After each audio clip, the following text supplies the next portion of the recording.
Hello, আসসালামু আলাইকুম viewers. তো আজকে শুক্রবার, আশা করি সবাই ভালো আছেন, আমরা অনেক ভালো আছি।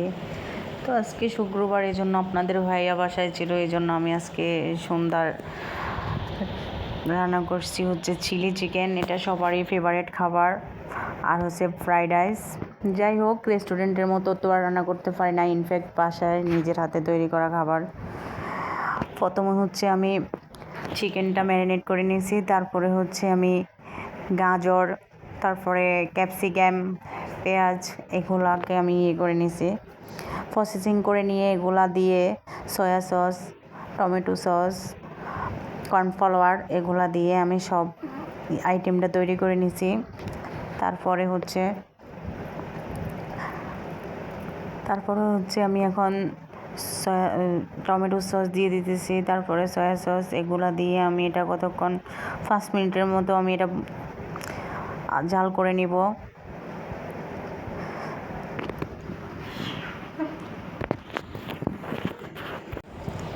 তো এখন আমি দিয়ে দিচ্ছি সয়া সস আমি 2 টেবিল চামচের মতো দিয়ে দিচ্ছি, দিয়ে কতক্ষণ নাড়াচাড়া করে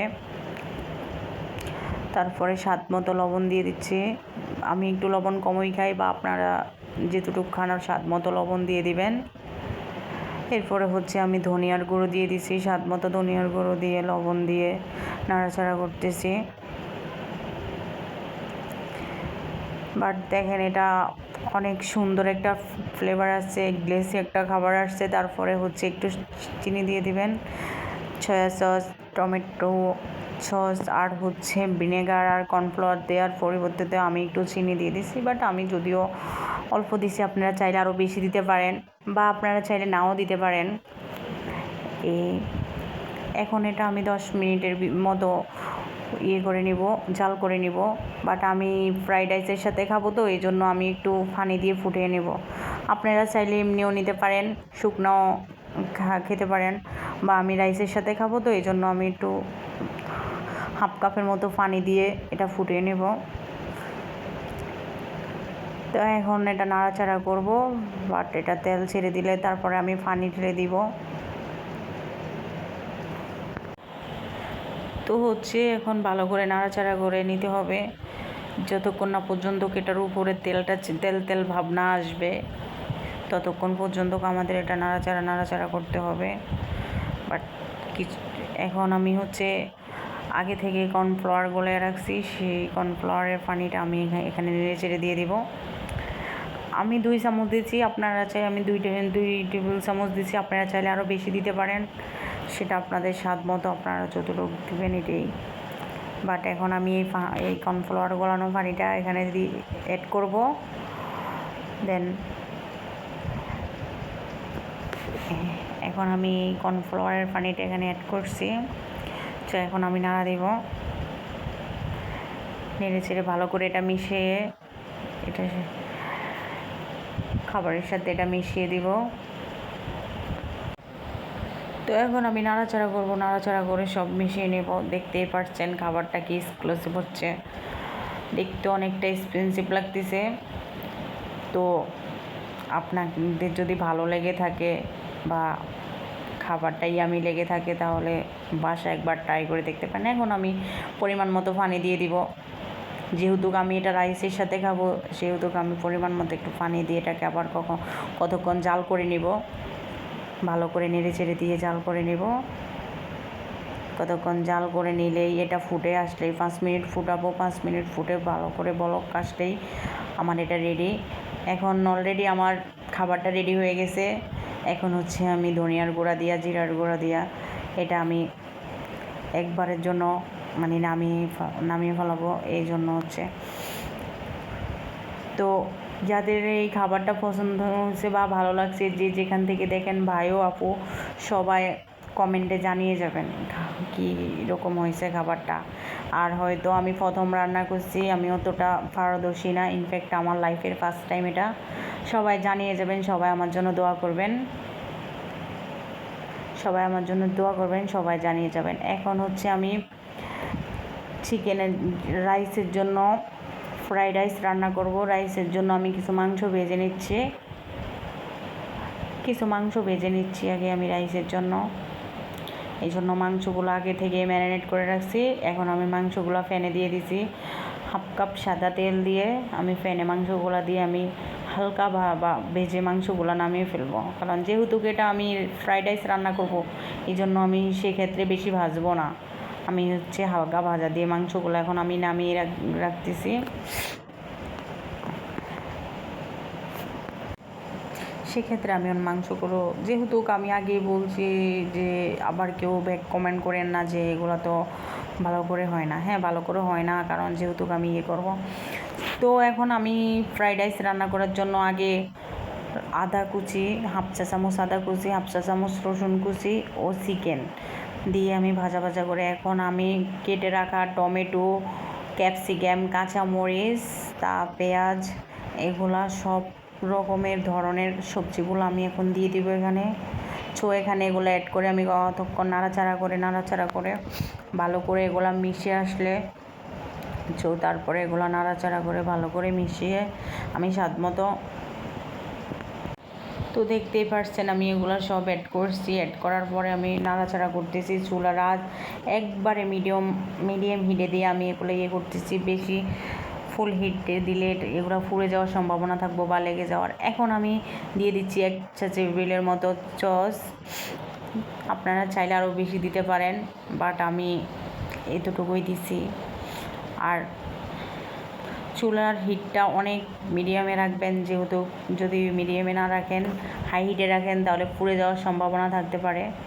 এখন আমি দিয়ে দিচ্ছি স্বাদ মতো লবণ দিয়ে দিচ্ছি। যেহেতু আমি চিলি চিকেনের সাথে একটু লবণটা ছড়া দিচ্ছি, সেই ক্ষেত্রে এখানে একটু কম দিব। আর যারা খান তারা একটু বেশিও দিতে পারেন। আমার লবণ এত লাগে না, তাই আমি স্বাদ মতো লবণ দিয়ে নিছি। তো এখন আমি গাজর কুচি করে রাখছি, আগেই গাজরগুলা দিয়ে দিলাম। আমি বটবটি কুচি করে রাখছি ফ্রাইড রাইসের জন্য, এই উপকরণগুলো কুচি করে রাখছি। এখন আমি এর সাথে এগুলো অ্যাড করে দিলাম। তো দেখতে পারতেছেন খাবারটা এখন কত এক্সপেন্সিভ লাগতেছে। এগুলো দিয়ে আমি কতক্ষণ নাড়াচাড়া করে এগুলো সব কিছুর সাথে মিশিয়ে নিয়ে প্রায় 5 থেকে 7 মিনিটের মতো ঝাল করে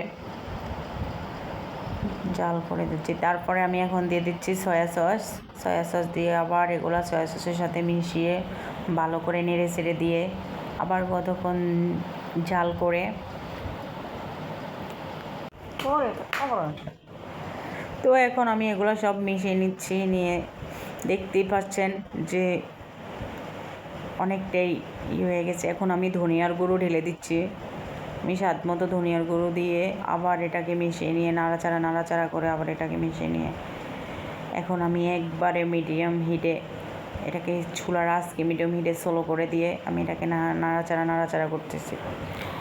নাড়াচাড়া করতে এটা যখন তেল ছেড়ে দিবে, তখন হিটটা আবার একটু চালু করে দেবেন। এখন আমি রাইস ঢেলে দিচ্ছি। রাইস সব কিছুর সাথে মিশিয়ে, দেখতেই পাচ্ছেন রাইস সব কিছুর সাথে মিশিয়ে নিচ্ছি। এখন আমি নাড়াচাড়া করতেছি। দেখেন আমার খাবারের কালারটা কি আমি আসছে বা এক্সপেন্সিভ আসছে, এটা দেখে বাট অনেকটাই ভালো আসছে আল্লাহর রহমতে। হ্যাঁ, এখন আমি স্বাদ মতো লবণ দিয়ে দিচ্ছি। স্বাদ মতো লবণ দেওয়ার পরে এখন আমি নাড়াচাড়া করে করতেছি যেন চুলায় না লেগে যায় পাতিলে। এখন আমি আগে থেকেই ঝুড়ো করা 3টা ডিম আমি আগে থেকেই ঝুড়ো করে রাখছি। এখন আমি ডিমটা রাইসের সাথে ডিমটা ভালো করে মিশিয়ে নাড়াচাড়া করে ভালো করে ডিমটা মিশিয়ে দিব, যেন সবগুলা উপকরণ একসাথে মিশে যায়। আমি সেইভাবে মিশিয়ে দিব। তো আমি ডিমগুলা ছড়িয়ে দিয়ে সবগুলো আমি একসাথে মিশিয়ে দিয়েছি, দিয়ে নাড়াচাড়া করে এখন ফাইনালি আমার এটা আমি নামিয়ে ফেলছি। এখন আমি এটা পরিদর্শন করব। তো দেখতেই পারতেছেন যে আমার খাবারটা কি এক্সক্লুসিভ হয়েছে। তো যারা এগুলা খেতে ভালোবাসেন বা সার্ভ করতে ভালোবাসেন বা তৈরি করতে ভালোবাসেন, বানাইতে ভালোবাসেন, যে যেখান থেকেই দেখতেছেন, যে জেলা থেকেই দেখতেছেন, সবাই আশা করি আমার জন্য দোয়া করবেন। ইনশাল্লাহ আমাকে মানে মনোবল জোগাড় করে দেবেন, জানি আমি আপনাদের আরও ভালো ভালো ভিডিও দিতে পারি। আর আমার সাথে থাকবেন। আমার ভিডিও যদি ভালো লাগে আমার চ্যানেলটা সাবস্ক্রাইব করে রেখে দিবেন ইনশাল্লাহ। তো কমেন্টে জানাবেন যে আমার লাইফের ফার্স্ট টাইমের রান্নাটা কেমন হয়েছে। সো ফাইনালি আমার কাছে অনেক ভালো লাগছে যে আমি এইটা সাহস করে করতে পেরেছি। তো এখন আমি সবার এখন সার্ভ করব, যে সবাই মিলে আমরা একসাথে এটা সার্ভ করব। তো দেখতেইছেন যে আমরা সার্ভ করতেছি সবাই এখন। তো সবাই ভালো থাকবেন আর জানিয়ে যাবেন যে খাবারটা কীরকম হয়েছে। আর আশা করি সবাই আমাকে রিভিউ দিবেন আর আমাকে মনোবল জোগাড় করে দিবেন, যে যেখান থেকেই দেখেন, ভাই ও আপু সবাই। তো ফাইনালি আমাদের রাত্রের ডিনারের খাবার তৈরি হয়ে গেল। তো যাক, এখন তো ফাইনালি সবাইকে সার্ভ করে দেওয়ার পরে আমার মানে ইনফেসটা যেরকম, তো আমার এক্সপেরিমেন্টস হচ্ছে যে খাবারটা আমি আগে খেয়ে দেখলাম, না মাশাল্লাহ খাবারটা ওয়াও ইয়াম্মি সেই। তো আপনারা দেখে বুঝতে আছেন যে আমার এক্সপেরিমেন্টসটা কতটুকু, যেহেতু আমি